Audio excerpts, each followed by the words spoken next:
Hi, welcome to our channel. ఈరోజు మనం veg kurma ఎలా తయారు చేయాలో చూద్దామండి. ఇది చాలా హెల్దీ అయిన అలాగే తొందరగా చకచకా చేసుకునే రెసిపీ. మొదట ఒక ప్యాన్ తీసుకొని అందులో కొంచెం నూనె, ఆవాలు, సన్నగా తరిగిన ఉల్లిపాయ, కొంచెం కరివేపాకు వేసి బాగా వేయించుకుందాం.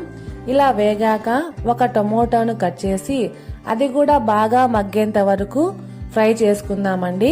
ఇలా ఫ్రై అయ్యాక దీంట్లో కొంచెం పుదీనా వేద్దాం. దీనివల్ల కూరకు మంచి వాసన అలాగే రుచి కూడా వస్తుంది. ఇలా ఇవన్నీ మగ్గాక ఇందులో మనం ముందుగానే పేస్ట్ చేసి పెట్టుకున్న కొబ్బరి పేస్ట్ అలాగే అల్లం వెల్లుల్లి పేస్ట్ ఇదంతా దీంట్లో బాగా కలిసేలాగా వేపుకుందామండి.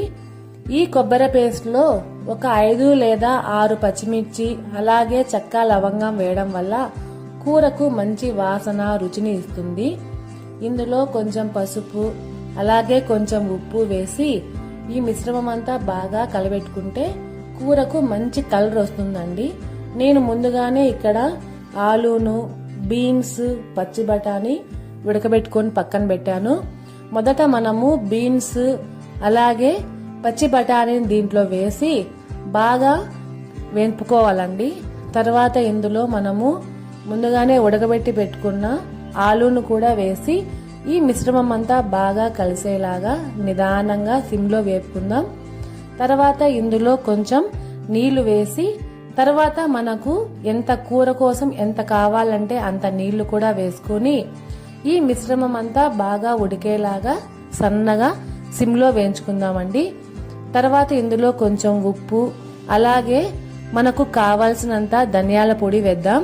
ఇలా ధనియాల పొడి వేయడం వల్ల కూరకు మంచి వాసన వస్తుంది, అలాగే కూర చిక్కగా కూడా వస్తుంది. తర్వాత ఇందులో మనం ముందుగానే కట్ చేసి పెట్టుకున్న కొత్తిమీర కూడా దీంట్లో యాడ్ చేసుకొని కూర దింపేసుకుంటే వేడి వేడి వెజ్ కుర్మా రెడీ.